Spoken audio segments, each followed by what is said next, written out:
A second thing we learned in carrying out the study that we did is that Colstrip has an outsized role in the electric system as well. And the reason why this is a new lesson is because our original study did not really consider the shutdown of the Colstrip facility. Rather, it simply looked at, on an ongoing basis, what did the continued operations of that plant do for the economy. In terms of the Clean Power Plan, we looked into the kinds of changes that would have to occur in the Montana electric system of distribution and generation of electric power for customers within Montana. What kind of changes would have to be made if all 4 units of Colstrip were to be lost? Now that's approximately 2,300 megawatts of 24/7 power generation, which serves more than just Montana customers, but also serves customers throughout the Pacific Northwest. If that facility were to be lost, then there are a number of changes that would occur, as you might imagine, for a facility of that size and one that has operated reliably and consistently since the 70s and 80s. So what specifically would have to be done? Well, there's any number of things. What we did for our study is we looked at a simple option which would do 2 things. It would keep the Montana electric grid whole in the sense that it would retain reliable delivery of electric power to Montana customers, which is threatened, of course, when you lose an asset of that size.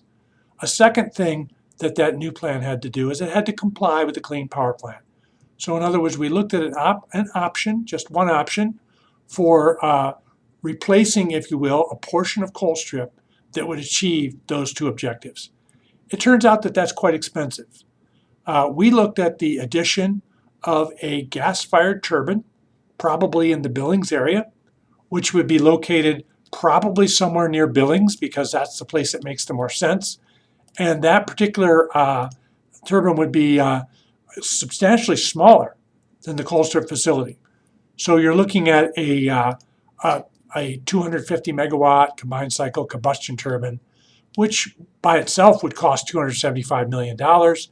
By the way, there's no steady gas supply of an industrial nature to serve a gas customer, if you will, on the Northwestern system of that size. And so therefore, it would require a 75-mile pipeline to tap into the nearest point in the gas distribution grid that could serve that particular plant. There'd also be some required investments in transmission. Why? Well, because transmission line would be required to rebalance the system with the loss of Colstrip. And finally, there's other infrastructure involved. So you're looking at a fairly daunting list of things that would be needed. Now, another thing that would happen if Colstrip were to close is that the 500 kV line, which goes between Colstrip and then goes to through Washington and Idaho to the Pacific Northwest to serve the customers who are currently co-owners of the Colstrip facility, the viability of that line is threatened. It's threatened from an engineering point of view because a 500 kV line is a very big pipe. And if you don't have the push at the end of that pipe in the form of the current Colstrip units 1 through 4, then that pipe is like trying to put the water that you would use in a garden hose through a sewer pipe. If you're not filling the pipe, it's not going to work. There's also contractual reasons. The power line was constructed, of course, in the 70s and 80s, and a portion of that line hooks up with a line from Bonneville Power Administration. And as part of that ownership agreement, there are provisions in which if the Colstrip facility is to close, then the owners of Colstrip must compensate Bonneville Power for the construction costs of that line. Finally, there's the simple question of if that line is not used and if it's not viable, it is as a piece of standing infrastructure, it's subject to property taxes, and it's very likely that that line would be decommissioned as a result, because with no revenue to pay those property taxes, its viability is in doubt. So that's quite a mouthful.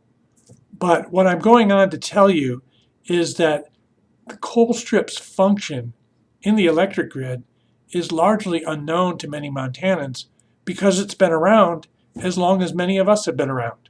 But if we were to lose that facility, then there are many things which we have taken for granted over the last few decades, which are called into question in terms of whether they're viable. And also there's a considerable amount of spending that has to take place of some kind in order to replace some of the lost power.